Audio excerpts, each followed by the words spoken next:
Hey everybody, welcome back to my channel. I know I've kind of been MIA for the past month and a half due to more mental, I would say mental things going on. I kind of lost interest, kind of lost my motivation to make videos. Not exactly sure why. I can't really pinpoint an exact reason. But today I just feel really called to make this video. I've been kind of contemplating on if I wanted to make this video just because it is a deep rooted issue for me that I feel like now I'm ready to put to rest and move on from it. And I'm hoping that maybe putting my story out there and my experience, that it will help somebody else, if not just only myself. So, okay, so I want to say it was after my 18th birthday. It was after I went through my anxiety and depression. I had met somebody. I was 18 years old. So 2010 is when I met the father of my oldest two children. And I mean, instantly right away, we were hanging out every single day. You know, we were like best friends. We moved in together. And it's crazy because I have a hard time opening up to people. Like if I feel like I don't have a connection with you, I can't entertain it. So it's really hard for me to just click like that. So we instantly clicked, hung out every single day, like I said. And he was living in Upper Arlington, and I had actually moved in with him, got a job up there. You know, we was starting a life together, and I mean it was pretty quick. And we had ended up breaking up. It kind of got a little toxic. I moved back home, and then I want to say after 3 months, he hit me up one day. We talked, and then it was right back at it together every single day. And, you know, past that, a year later, I had my daughter. Now, this relationship was really, really, really toxic. And it kind of makes me emotional to talk about it, only because I haven't really talked to people really what we went through in the relationship and how toxic it became, because I was embarrassed. But you know, there was physical abuse, there was emotional abuse, you know, the tit for tat and trying to make you jealous, trying to make me jealous. And it got really bad, really quick. And, you know, after I had my first daughter, you know, I wasn't living for just myself. So the things that I was entertaining or involving myself in was affecting her, you know. And it was hard. You know, when you're physically abused, emotionally abused, and I am not here to make him seem like a monster, because I mean, I put up with it, I entertained it, you know. So I have to take just as much as responsibility as you know, as I'm giving to him. So it got really to like I said, it got really toxic really quick. And you know, the physical abuse, I mean, there were times where we would have the cops called because we were so loud. And it was pretty bad. And you know, unfortunately, when you have a child who is subjected to a situation like this, you know, you have to be selfless in that, because you don't want them to grow up thinking that that's okay, you know. And I was young, you know, my first kid, I was still learning to be a mom, you know. I was in love with this person, this was my best friend, you know. And it was hard to let go of that. So, you know what I mean? You when you love somebody, you put up with so much, it's unreal. And unfortunately, you know what I mean, I put up with things that I should have never put up with, ever. And today, there's no way. You couldn't pay me $1 million to deal with what I in 2010 through, when did we end things? I think it was 2013 when I had my son. Is when I kind of officially broke it off. But so rewind, had my daughter, you know, things were toxic, we were living together, then I moved back to my mom's, and we would live together, moved back to my mom. You know, it was a ugly situation. And you know, from the being cheated on, and then, you know what I mean, I emotionally felt awful about myself. She got my mama. Mm-hmm. She come up, show me her in the butt. And her, Can you take that back in there for mommy and shut my door? huh? Please? Can you shut my door? Thank you. Thank you.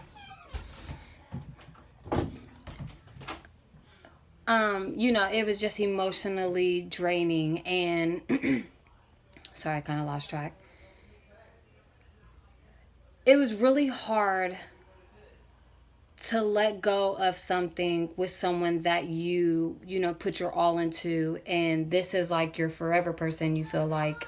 And you know what I mean, when they do things like that, you start to question yourself. Am I not good enough? Like, what am I doing that's wrong? Am I not pretty enough? You got to mess with all these girls, and what am I doing that is not keeping you satisfied? You know what I mean? It's so sad to say that we feel like the issue is us and not them. And it puts you in a really dark space, and you start to really, look down on yourself. And I used to be affectionate, I used to be a very loving person, huggy person. And, when you experience trauma like that, you kind of close yourself off. So it's hard to feel wanted by other people, because you kind of put it in your head that, well, they didn't want me and I wasn't good enough and this is how they treated me. So you kind of expect people to treat you like that now. You know what I mean? And it's crazy. My dad was never really a big part of my life. I never seen my mom with a man ever throughout my whole life, So that being an experience, you know what I mean? It just kind of, I don't know, it makes you question a lot. And it just, like I said, it puts you in a dark place. So going through all that, I ended up getting pregnant again. With my second son, and throughout that pregnancy was awful. He was messing with another girl, and I had found out about it. He had her in our home, that my name was on the lease. So take granted, I moved back to my mom's because it, like I said, it was in and out, and it just, it's like now looking back, I'm like, whoa, like I had major foggers on, because what in the world was I doing? And, so I was at my mom's, and I had found out that they had this girl at the house. And, I'm pregnant with your son. We ended up getting to a big altercation. I ended up going into the hospital. I had a preterm labor scare. So I almost went into preterm. And luckily they stopped it. And I had to be on bed rest for the rest of the time. But after I had my son, I was just like, yeah, no, I can't do this. I don't want to be in this situation no more. It's not healthy. I don't want my kids growing up seeing this and feeling like this is how a woman is supposed to be treated, or, this is what love is, because it's not. Like, don't get me wrong, I loved him with all my heart. I wanted it to work so bad at the time. And, like I said, that was my best friend. Like, that was someone that I truly confided in.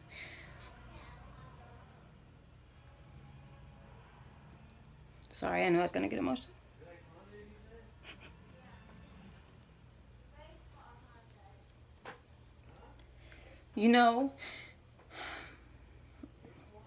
And to be treated like that from someone that you view that way,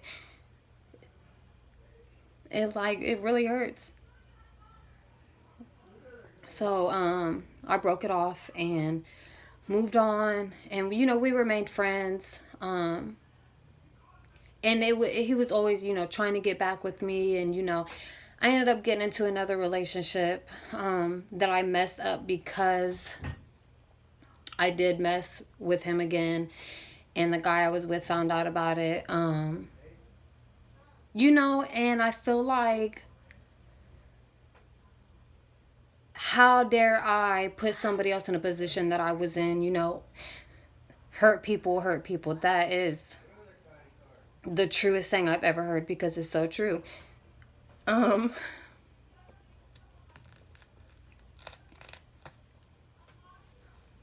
you know, and you find yourself, you think you heal from things, and you feel like you've moved on from it, and then it's like you just have a reality check and something triggers it, and you're like, whoa, maybe I'm not, you know what I mean, over it. But so I lost my train of thought, I'm sorry. So yeah, ended up messing around with him again, and I was like, I can't do this, you know what I mean? Like, this is not this, we can't get back into this, you know what's gonna happen. And so we ended that. He was with the mother of his youngest at the time, and we had a few altercations, you know, because she was, you know what I mean, marking her territory, and in my eyes, you know what I mean, and it's just, it boils down to being immature, because I feel like we both deserved so much better. He deserved better for himself, you know what I mean, but here we are in a situation to where we're forcing things to happen, you know what I mean, and I'm mad at you for being with someone, for being with the father of my kids, but how can I be mad at you for that? You see what I'm saying? Like, it just, what it boiled down to, like I said, was immaturity. And I actually found out that, now this is the girl that he had in the apartment when my name was on the lease. I feel like I'm all over the place. So yeah, this is the girl that was in the apartment with my name on the lease. He told me it was over, whatever. I didn't care anymore because, like I said, I moved on, and I was just like, whatever. So I actually found out, he had come to my house to pick up the kids, you know what I mean, because we co-parented, and he was like, you know, I need to talk to you. And I'm like, okay, that's fine. Just come in when you get here. So he comes in, and he has her with him, which, like I said, at the time it didn't really bother me because I had moved on. I was in a relationship with somebody else, and she walks in with a big stomach, and I'm thinking she's pregnant. So I'm like, oh, you guys are having a baby? Like, you know what I mean? It didn't really phase me, I guess. So I thought. And she's like, no, I already had the baby. And I'm like, whoa, what? You know, my son is 6 months old. So you had to have been pregnant at the same time. You know what I mean? I'm putting two and two together, and I'm putting on a poker face because I'm like, I cannot freak out right now. The kids are here, you know what I mean? She just had a baby. And I'm just like, okay, you just need to keep cool. You need to just stay calm. You know what I mean? Deal with this like an adult. And so I kept it kosher. I was like, you know what I mean? All congratulations. They showed me pictures, and he comes, you know, he takes the kids out to the car, and he's like, yeah, I just felt like I needed to tell you. And it just was like, that was the straw for me. And I looked at him, and I was like, so you felt like now would have been the time to tell me that you had a baby after you have a baby? And she kind of looked at me like, oh, what's about to happen? And I said, you know what? I said, congratulations, you know what I mean, on that, and I wish you guys the best. And they left, and when I tell you, I literally felt like a part of my soul was just like, just ripped out. And I don't know, just after that, like, it's like something in me just changed completely. And I wasn't me, you know what I mean? I was trying to get attention from whatever I could get attention from, and you know what I mean, I was just in a low spot. And this guy had been trying to talk to me for a while, and I was like, you know what, let's make it happen. I'm not really gonna go into detail about that story because it's a lot, but we ended up, you know, laying down together, and I got pregnant with my third daughter. And you know, I got really depressed because I'm like, you know what I mean? How are you allowing somebody else's actions to dictate yours? Now, do not get me wrong. I would not take it back for the world. I love my baby girl. I would never give her back for the world. If I could change it, I wouldn't. So it is what it is. But so that happened, and, you know, broke his heart. Well, 5 weeks after she was born, yeah, she was 5 weeks. It was October 16th. Vaughn, which is the father of my oldest two, had just came over. I was on maternity leave. He was giving me money for my car note because I wasn't working. And I don't know, just when he walked in, he just looked not right. And he struggled with addictions. I'm not going to lie, he did. And I was under the impression that he was getting treated for it. He was getting better. You know, he was getting off of it. And I don't know, just that night I was like, something isn't right. Like, he just looked like death. And that's literally the only way I can describe it. And I remember thinking, he didn't bring me the full amount that he said he was going to bring me. He only brought me, he brought me like 75% of it. And something in my head was like, do not make a big deal out of it because he doesn't have to do this. You know what I mean? I've always been that kind of set of mind. Like, nobody has to do anything for you, whether you share a kid or not. You can't force somebody to be or do something they don't want to do. And I'm not the kind of person that will force that. So I just kind of left it alone. And I was just grateful that, you know what I mean, he did give me most of the money for my car note, so it wasn't like I was missing the car note. You know what I mean? At least I was paying on it, so it didn't get a mark on me. So before he left, he gave me a kiss on my forehead, gave the kids a kiss, and was like, you know, call me tomorrow, I'll have a little bit more money for you. Mind you, he was supposed to leave the next morning for because he had a CDL license. He was going to California to start at a different, it's where like the orientation was for, he drove trucks. So Saturday morning he was supposed to go to that. And he was like, you know, call me in the morning, I'll have more for you, you know, before I leave, I'll come see you guys, blah, blah, blah. I'm like, okay, be careful, you know what I mean? Let me know when you make it to wherever you're at, be careful. And just something in the back of my head was like, something just is not right. And I had told him, I had texted him, and I'm like, yo, like, what's going on? Like, you look like something doesn't seem right. And he was like, what are you talking about? And I'm like, you know, are you using again? Are you like doing pills? Like, you know, I don't know why I whispered that. But, and he's like, stop listening to what other people say and blah, blah, blah. And I'm like, what are you talking about? Because my mom and my nephew was there. My mom was staying the night because, like I said, I just had my baby girl. So she was there for the weekend to help. And my nephew wanted to stay. So, he had thought maybe that they had said something. I'm not really sure, but that wasn't the case.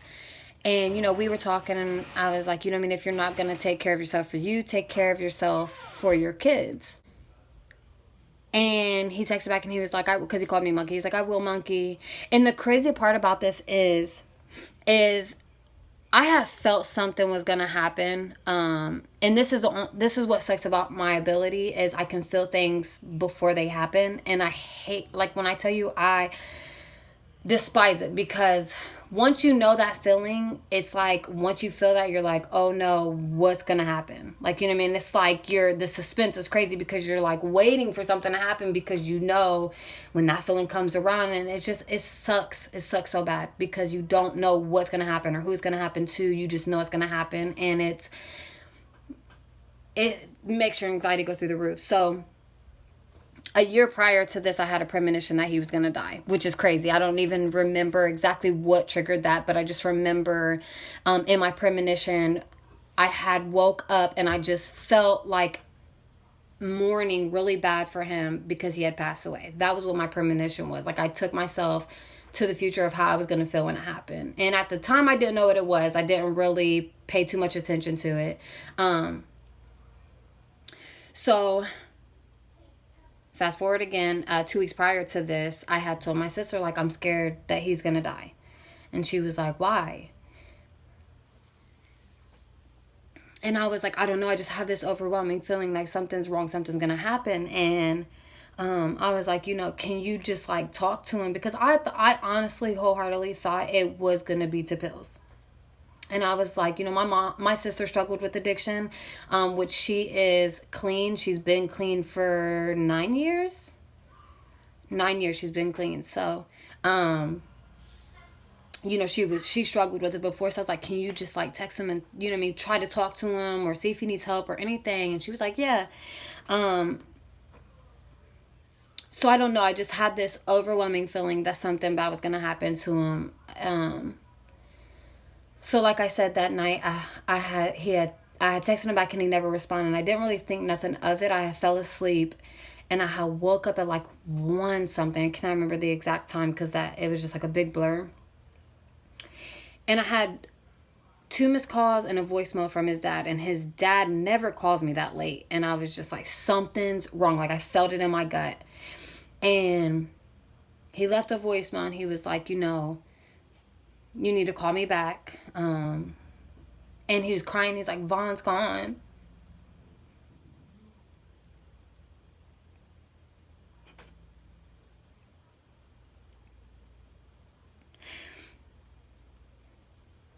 He was like, Vaughn's gone. He's not coming back. You need to call me. You need to call me. You need to call me.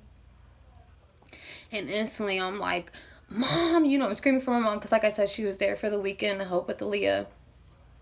And she came flying up the stairs and she's like, what's wrong? Because she thought something was wrong with Aaliyah.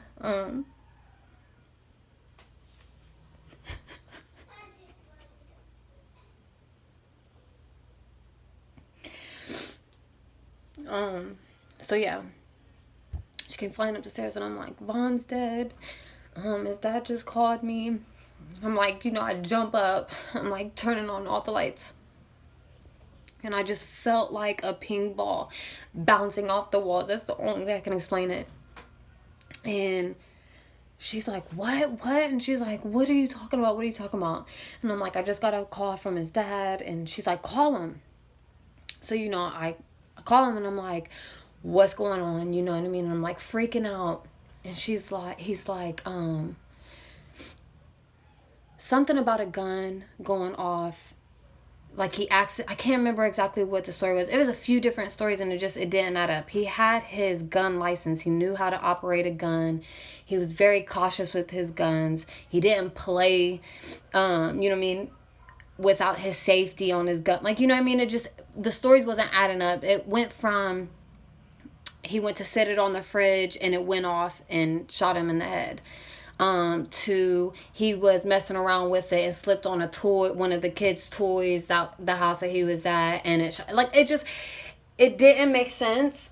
And I was like, there's no way. So he's like telling me all these different stories and he's like, I don't know. You know, and he's freaking out and I'm like, what was he wearing? He was just here. You know what I mean? I'm in disbelief. So I'm like, are you sure it's him? Are you sure it's him? And he's like, Cassie, they had me identify the body. Like, it's him.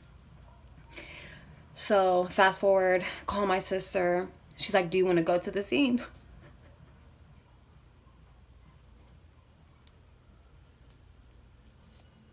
And I'm like, yeah, I do actually. You know what I mean? I need to see it for myself because I was, like I said, I was in disbelief. I didn't know. I had too much energy I didn't know what to do with. And I couldn't sit in the house. You know what I mean? The kids were asleep. I didn't want to wake them up. And my mom's like, you know, I got the baby. You go. So I went to get my sister. And I don't even understand how I even drove because I don't remember the drive to my sister's at all. Like, thank God I made it to my sister's because I don't remember it. But I remember I did call my best friend at the time, Sierra, and I told her what happened. She's like, tell me where it's at and I'll be there. So I go get my sister. My sister drives to the scene and she's like, it's already all over Facebook. And I'm like, it's nothing like hearing it. But when you see rest in peace next to their name, you see all these people posting pictures and just, you know what I mean, all the I remembers and like,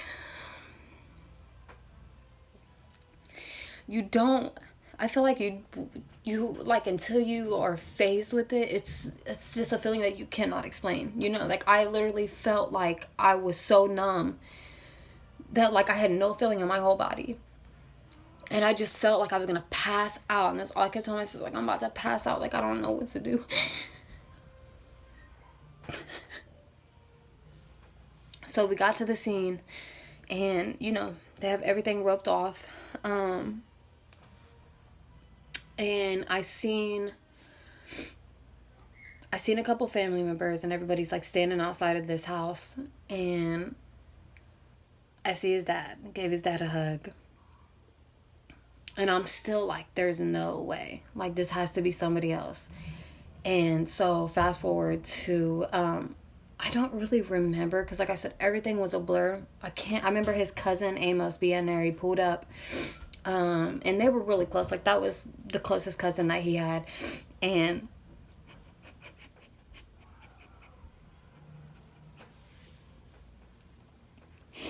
he pulled up. And obviously he was a mess. And they were like, they're about to bring his body out. And I'm like, I don't believe it.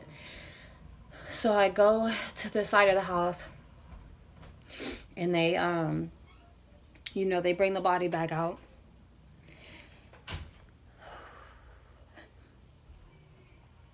And when I tell you, they just tossed it. They just tossed it in the van like it was just nothing. And I just remember screaming.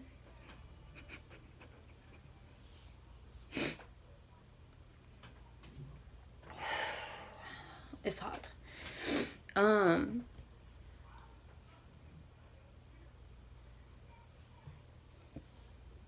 remember screaming, and my best friend grabbed me, and she's like, we need to go. Like, you can't be here. And me, I'm like, no, like, I'm not going nowhere.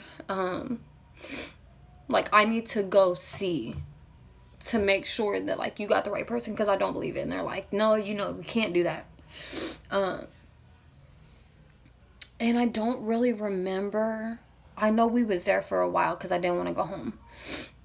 And I don't really remember anything after that. Like, after that, I literally can't tell you nothing. Like, I don't remember how I got home. I literally cannot tell you anything. It's like black. Like, I blacked out. The only thing I do remember is I got to my house and the kids were in my bed, and I just crawled up next to them. And I just was like crying and crying. And you can't sleep after that. Like, you can't fall asleep after that. And like, I was just tossing and turning. It's like 4 or 5 o'clock in the morning. And then I had woke up to people calling. And they're like, are you okay? Like, what's going on? And then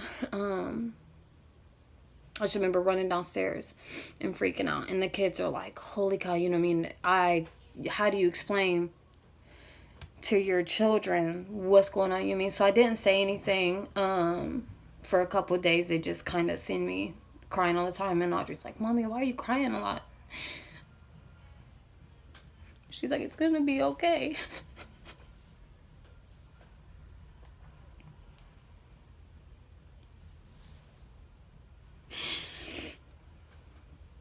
So I just held her and just cried. And I had talked to his cousin the next day. We went to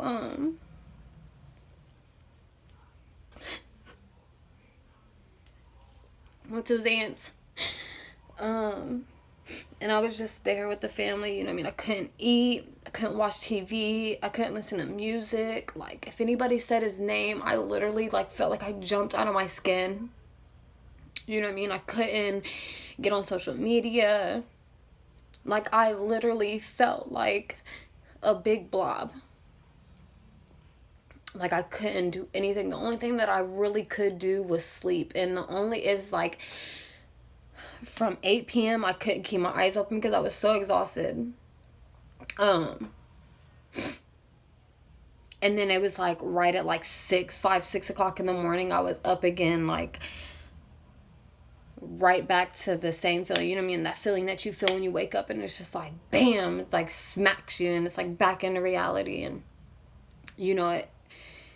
it's hard because it's not something that can be fixed. It's not like a breakup. It's not like you can still see this person. You can still, check on them, see if they're okay. You can still see their social media. Like, it's nothing like that. It's literally like the end of it. Like, there's nothing you can do about it.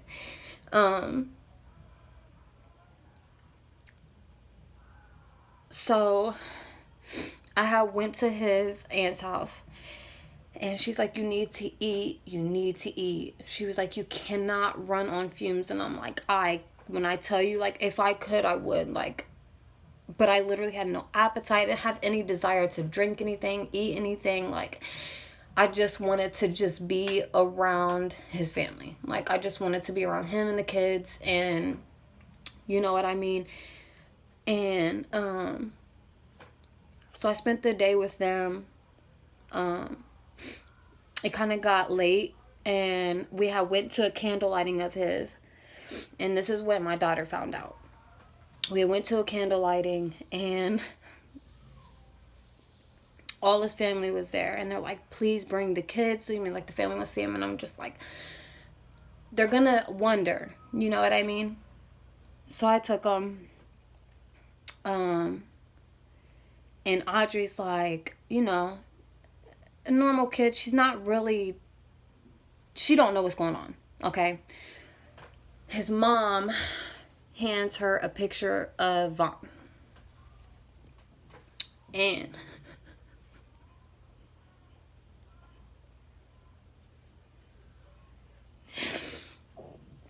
she looked at it and then looked at me. I'm sorry. And you could just tell it clicked for her. Why are all these people here? Why is all the family here and my dad's not here? Why is she handing me a picture of my dad? And she just started crying, and I'm like, I didn't really understand what was going on because, like I said, it was a lot going on. There was a lot of family. She put two and two together. You know, Audrey's very smart. I mean, she was 4, and she was so, like, you don't even understand. She's so smart. Like, she puts two and two together like it's nothing. She's always been that way. So it didn't really surprise me that she kind of realized what was going on. You going through it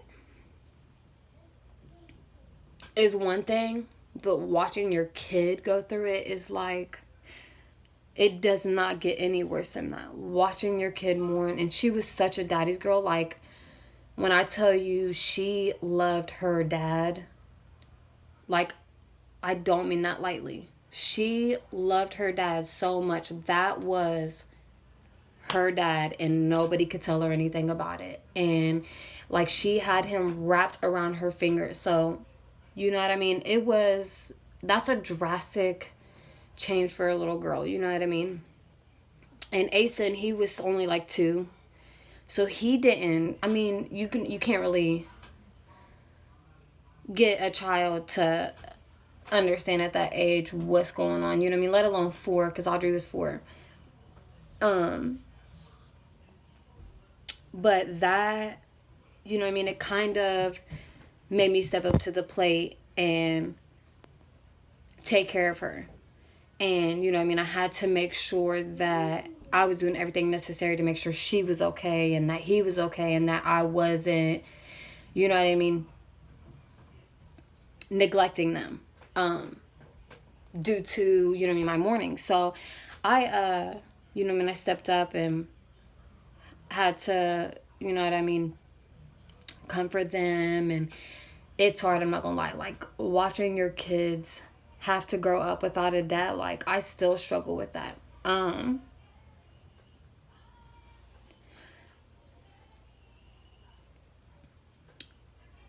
When it's not, how do I want to say this?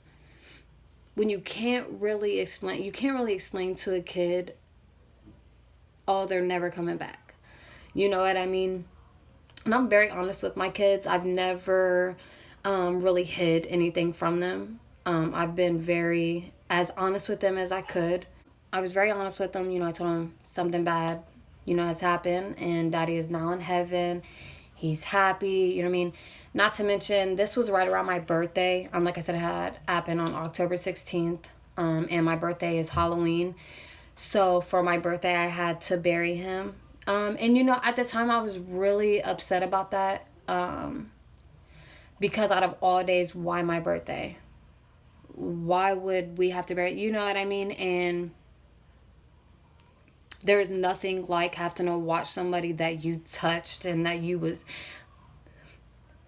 hugged and that you shared, you know what I mean, personal space with, and you're just watching their body lay in a casket lifeless. It's nothing like it.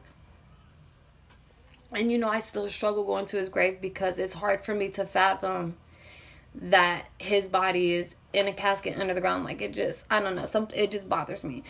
So I don't really go to his grave too much. And like I said, you know what I mean, you think you heal from things, and then it's like something triggers it, and you're like, holy cow, like I'm not healed from this. I am most definitely not healed from this. And I thought for a long time, I'm not gonna lie, that I was fine. But like I said, this last month, like, I've realized that I have just suppressed a lot of my emotions, due to not wanting to open up about how I was really feeling, because I didn't want to feel it.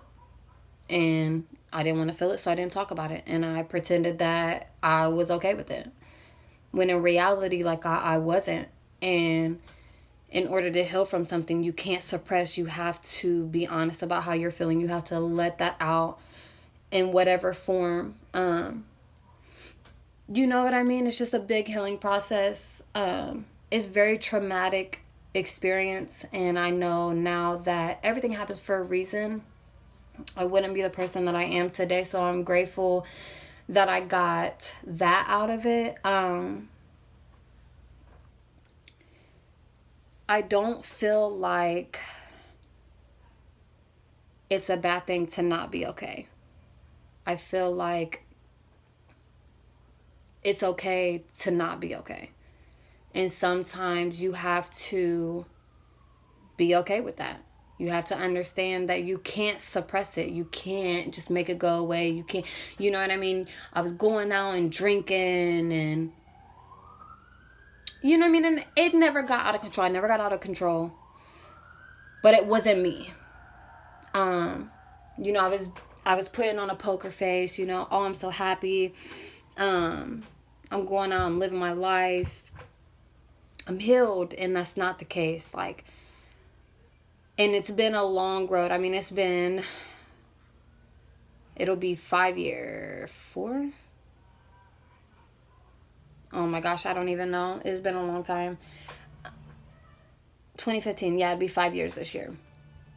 So, if everybody who knows me knows fall is like my favorite season. Like, I'm a fall baby, Halloween, everything about fall. But it's when I get depressed. And I think it's just because of the traumatic experience that I've endured. You know what I mean? When I went through my depression, that happened in the fall time, fall through winter. His death happened right before my birthday, which is fall. You know what I mean? And it sucks because it's like, I love fall. I love everything about fall. And unfortunately, like, it's when I get when fall starts to come around is when I start to feel depressed. And I'm trying to heal that. That's why I felt like I needed to make this video, to let it out and heal from it officially. You know, I struggle with being a mom of 4 kids and worrying about, am I going to find somebody? Am I going to be alone the rest of my life? You know what I mean? Who wants to deal with me and 4 kids? And, like, you know what I mean? You put yourself in a dark place.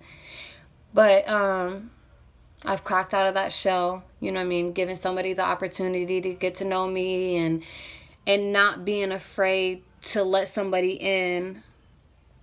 You know, so I've cracked out of that shell, and whatever is meant to happen will happen. I just feel like you can't be scared to move forward because of your past. And I did that for a long time. I was scared to get close to people, to be affectionate with people, to, you know what I mean? But I've cracked out of that shell. And I feel like it's going to be nothing good that comes from that. If I get hurt, I mean, that's life. But I'd rather put myself out there than not put myself out there and just be alone. I don't want to be alone. So, like I said, very traumatic. I'm learning, I'm growing, and I just hope that anybody else that watches this, if you're going through something traumatic, it don't have to be this specific situation. It's okay not to be okay. But as long as you take the steps to get better and not to stay in that, I mean, we're all doing the best that we can. And, you know what I mean? We can't judge people by how they choose to cope. That's how they cope. And, you know what I mean? We all have things that we do in order to cope. You know what I mean? And I'm sure it's not healthy, But that's how you learn. That's how you grow. So I just hope that anybody watching this, if you're going through something, or, you know what I mean, you've lost somebody, rather it be to death, or, you know what I mean, in any form, if you've lost somebody and you're mourning that person, like, it's okay to not be okay. Like, it's okay to feel how you're feeling, because if you don't feel it, you know what I mean, was it ever real, I guess. So take that message with you. I hope that anybody watched this, that it helped. Sorry, I know I got emotional, but this is going to be 100% raw from the heart. So I hope it helps somebody. Love and light. Thank you.